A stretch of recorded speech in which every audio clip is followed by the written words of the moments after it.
വടകരയിലെ സാംസ്കാരിക ചത്തുരത്തിന്റെ വാടക ഈടാക്കാനുള്ള നഗരസഭ തീരുമാനത്തിനെതിരെ UDF RMPIയുടെ നേതൃത്വത്തിൽ പ്രതിഷേധ ചത്തുരം പരിപാടി സംഘടിപ്പിച്ചു. പ്രതിഷേധ സമരം പാറക്കൽ അബ്ദുള്ള ഉദ്ഘാടനം ചെയ്തു. വടകര സാംസ്കാരിക ചത്തുരത്തിന് ഫീസ് ഈടാക്കാനുള്ള നഗരസഭയുടെ നീക്കത്തെ ജനകീയമായി ചെറുത്തു തോൽപ്പിക്കുമെന്ന് മുൻ MLA പാറക്കൽ അബ്ദുള്ള പറഞ്ഞു. എനിക്ക് വടകര മുനിസിപ്പാലിറ്റിക്കാരോട് പറയാനുള്ളത്, നിങ്ങളൊന്ന് തിരുവനന്തപുരത്ത് പോകാം. അവിടെ നിങ്ങൾക്ക് കാണാം ഒരുപാട് ഭൂമികൾ മ്യൂസിയമായും അല്ലാതെയുമൊക്കെ കോടാനുകോടി രൂപ വിലമതിക്കുന്ന ഭൂമികളാണ്. അവിടെ മാത്രമല്ല, അങ്ങനെ പല ജില്ലകളിലും പല പ്രദേശങ്ങളിലും സാധ്യമാകാവുന്നതൊക്കെ സംരക്ഷിച്ചുകൊണ്ട് പൊതുജനങ്ങൾക്ക് സഹായകരമാകുന്ന നിലപാടാണ് സ്വീകരിക്കുക.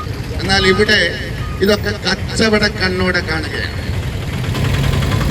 ഇവിടെ ഈ ചത്വരം തന്നെ സാധാരണ സാംസ്കാരിക ചത്വരം എന്ന് പേരിട്ടിട്ട് അത് കയറുന്നെടുത്ത് കടക്കുന്നെടുത്ത് ശൗചാലയം പണിയുന്നത് നിങ്ങൾ എവിടെ കണ്ടിട്ടില്ല. മൂത്രപ്പുരയാണ് കയറുന്നെടുത്ത് സ്വാഗതം ചെയ്യുന്നത്. ഇതെന്തൊരു വിരോധാഭാസമാണ്. നിങ്ങളുടെ കാഴ്ചപ്പാടെന്താ? ഭരണം എന്ന് പറയുമ്പോൾ എന്ത് തമ്മാടിത്വമാകാം എന്നാണ്.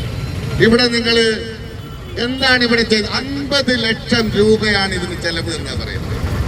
കണ്ണുള്ളവരൊക്കെ വടകര മുനിസിപ്പാലിറ്റിയിൽ ഇതൊന്ന് കാണട്ടെ, കാതുള്ളവരൊക്കെ ഇതൊന്ന് കേൾക്കട്ടെ. 50 ലക്ഷം രൂപക്ക് ചെലവ് ചെയ്തിട്ടാണോ ഈ ഒരു സംവിധാനം ഉണ്ടാക്കിയത്? അപ്പൊ ഇതിന്റെ പിന്നിൽ എന്തൊക്കെയോ കച്ചവടം നടക്കുന്നു, എന്തൊക്കെയോ ചീഞ്ഞു നാറുന്നു എന്നല്ലേ പറയേണ്ടത്. ഇവിടെ ഇരിക്കാൻ 4000 രൂപയാണ് പോലും വേണ്ടത്. നിങ്ങൾ ഏത് ലോകത്താ ജീവിക്കുന്നത്?